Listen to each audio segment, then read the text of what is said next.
MLA Palla Rajeshwar రెడ్డిపై భూ కబ్జా కేసు.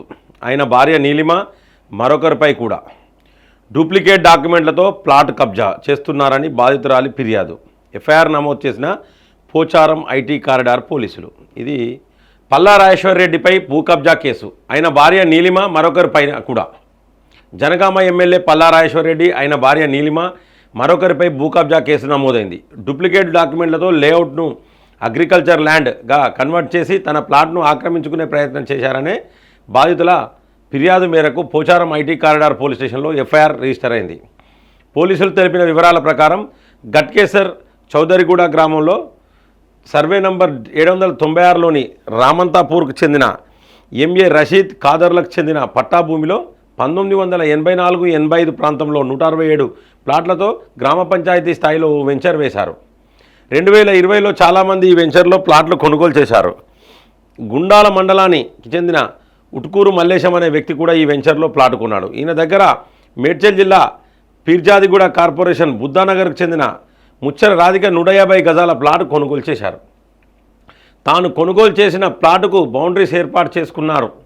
గాయత్రి ఎడ్యుకేషన్ ట్రస్టుకు చెందిన పల్లా రాజేశ్వర్ రెడ్డి ఆయన భార్య పల్లా నీలిమ మధుకర్ రెడ్డి అక్రమంగా తన ప్లాట్లోకి ప్రవేశించి హద్దులు చెరిపేయడంతో పాటు ఆ ప్లాట్లో గుంతలు తీశారని, ప్లాట్ హద్దులు ఎందుకు చెరిపేస్తున్నారని ప్రశ్నించగా ఆ ప్లాట్ తమకు చెందుతుందని బూతులు తిడుతూ బెదిరిస్తున్నారని ప్లాట్ ఓనర్ రాధిక ఇటీవల పోలీస్ స్టేషన్లో ఫిర్యాదు చేశారు. డూప్లికేట్ డాక్యుమెంట్లు తయారు చేసి లేఅవుట్ను అగ్రికల్చర్ ల్యాండ్గా మార్చి తమ భూమిని ఆక్రమించాలని చూస్తున్నారని ఆమె ఫిర్యాదులో పేర్కొన్నారు. బాధితురాలి ఫిర్యాదు మేరకు పోచారం ఐటీ కారిడార్ పోలీసులు 3 సెక్షన్ల కింద నమోదు చేశారు కేసు. ఇందులో A1గా పల్లా రాజేశ్వర్ రెడ్డి, A2గా ఆయన భార్య నీలిమాను, A3గా మధుకర్ రెడ్డిని పెట్టారు. ముగ్గురు మీద పల్లా రాజేశ్వర్ రెడ్డి భార్య, ఇంకొక ఆయన వాళ్ళ అనుచరుడు కావచ్చు మధుకర్ రెడ్డి, అలాగే పల్లా రాజేశ్వర్ రెడ్డి మీద ముగ్గురు మీద కూడా. ఈయన పల్లా రాజేశ్వర్ రెడ్డి ప్రస్తుతానికి జనగాం నియోజకవర్గానికి ఎమ్మెల్యేగా ఉన్నారు. వీరి మీద పలు అవినీతి ఆరోపణలు, గతంలో బీఆర్ఎస్ ప్రభుత్వంలో పలు అవినీతి ఆరోపణలు ఉన్నాయి.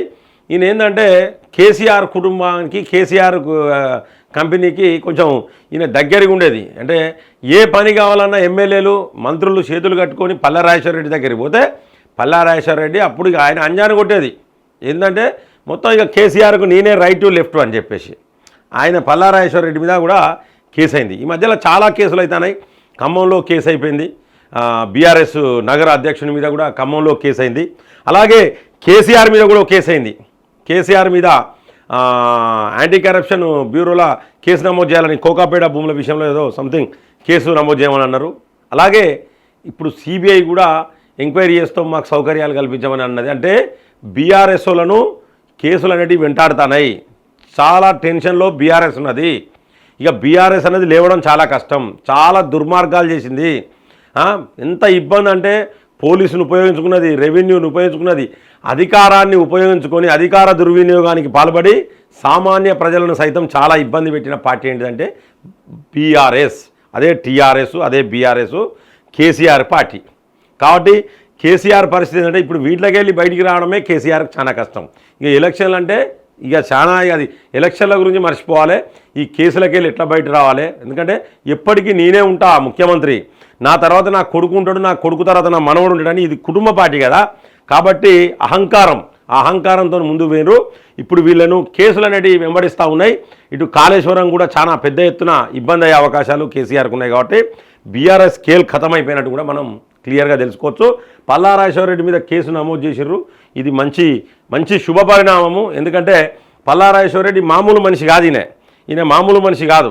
ఈయనకి ఎమ్మెల్యే టికెట్ ఎందుకు ఇచ్చిర్రు? ఇందుకే కేసీఆర్కు భజన చేస్తే భజన బృందం వీళ్ళు ఏంటంటే చెక్క భజనలు, కేసీఆర్కు ఇట్లా భజనలు చేసే భజన బృందం అన్నది. అందుకనే ఈయనకు ఎమ్మెల్యే టికెట్ కూడా ఇచ్చిర్రు. ఈయన ఎమ్మెల్సీ ఉన్నాక కూడా ఎమ్మెల్యే టికెట్ ఇచ్చిర్రు.